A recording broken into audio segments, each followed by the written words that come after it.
பள்ளி வாகனம் மீது ரயில் மோதிய விபத்தில் 3 குழந்தைகள் உயிரிழந்திருப்பதாக தமிழக மக்கள் நல்வாழ்வுத்துறை அமைச்சர் திரு மா சுப்பிரமணியம் அவர்கள் தெரிவித்த கருத்துக்களை நம்ம பார்த்தோம். மேலும் கூடுதல் விவரங்களோடு இணைகிறார் செய்தியாளர் தாயுமானவன். வணக்கம் தாயுமானவன். தற்போது அந்த கேட் கீப்பர் மீது ஏதாவது நடவடிக்கை எடுக்கப்பட்டிருக்கா? அவரிடம் விசாரணை நடைபெற்று வருகிறதா? தற்போது ரயில்வே துறை அளிக்கக்கூடிய விளக்கங்கள் என்ன? தற்போது அடுத்த கட்ட நடவடிக்கை என்னவாக இருக்கும்? விவரங்களை பதிவு பண்ணுங்க. பள்ளி வேன் மீது ரயில் மோதிய விவகாரம் என்பது காலை முதலே பேசுபொருளாக மாறியிருக்கிறது. குறிப்பா இந்த வேன்ல 4 மாணவர்கள் மற்றும் டிரைவர் பயணம் செய்த நிலையில் 2 உயிரிழந்து விட்டதாக அதிகாரப்பூர்வமாக அறிவிப்பு என்பது வெளியிடப்பட்டிருக்கிறது. மேலும் 3 கடலூர் அரசு மருத்துவமனையில தேவையான சிகிச்சை என்பது அளிக்கப்பட்டு வருகிறது. 3 படுகாயங்களோடு சிகிச்சை பெற்று வருவதாக தகவல்கள் வெளியாகி இருக்கிறது. குறிப்பா இந்த விவகாரத்தை பொறுத்த மட்டில் மனித தவறு நடைபெற்றிருக்கிறதா என்பது தொடர்பான விசாரணையை தான் தற்போது ரயில்வே தரப்புல மேற்கொள்ளப்பட்டு வருகிறது.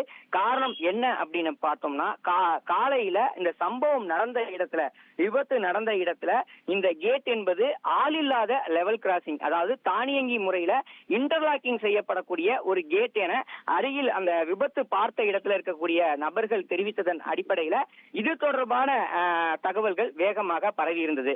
ஆனால் ரயில்வே விசாரணை என்பது துவங்கிய நிலையில இந்த விபத்திற்கு முதற் காரணம் என்ன என்பது தொடர்பான ஆய்வு மேற்கொள்ளும் போது இந்த சம்பவம் நடந்த இந்த கேட் என்பது குறிப்பாக 170, அதாவது கடலூர் முதல் ஆலப்பாக்கம் இடையே இருக்கக்கூடிய ஒரு ரயில்வே லெவல் கிராசிங்காக பார்க்கப்படுகிறது.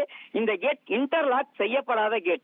அப்படி இன்டர்லாக் செய்யப்படாத கேட் என்பதன் காரணமாக தானியங்கி முறையில அந்த கேட் தாமாக மூடுவதற்கான வாய்ப்புகள் இல்லாத ஒரு சூழல்ல மேனுவல் அடிப்படையில அதனை ஆபரேட் செய்வதற்கு கேட் ஆபரேட்டர் ஒருத்தர் நியமிக்கப்பட்டிருக்கிறார்.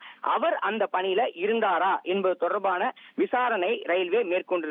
கேட் ஆபரேட்டர் முதற்கட்டமாக விசாரணையில அவர் தெரிவித்த கருத்து என்ன அப்படின்னா, தான் பணியில இருந்ததாகவும் சம்பந்தப்பட்ட ரயிலானது, அதாவது விழுப்புரம் டு மயிலாடுதுறை செல்லக்கூடிய பயணிகள் ரயிலானது வருவதாக தகவல்கள் வெளியாகிய சூழல்ல சிக்னலின் அடிப்படையில அந்த கேட்டை மூடுவதற்கான அந்த கீயை அழுத்தி மூட சென்ற போது இந்த பள்ளி வாகனத்துடைய ஓட்டுநர் தாமாகவே வேகமாக வாகனத்தை இயக்கி ரயில் தண்டவாள பகுதிக்கு சென்று விட்டதாகவும் அதன் காரணமாக விபத்து நடந்துவிட்டதாக அவர் ஒரு கருத்துக்களை தெரிவித்திருந்தார். இந்த கருத்தை தான் ரயில்வே தரப்புல முதற்கட்ட விசாரணையில தகவலா வெளியிட்டிருந்தாங்க.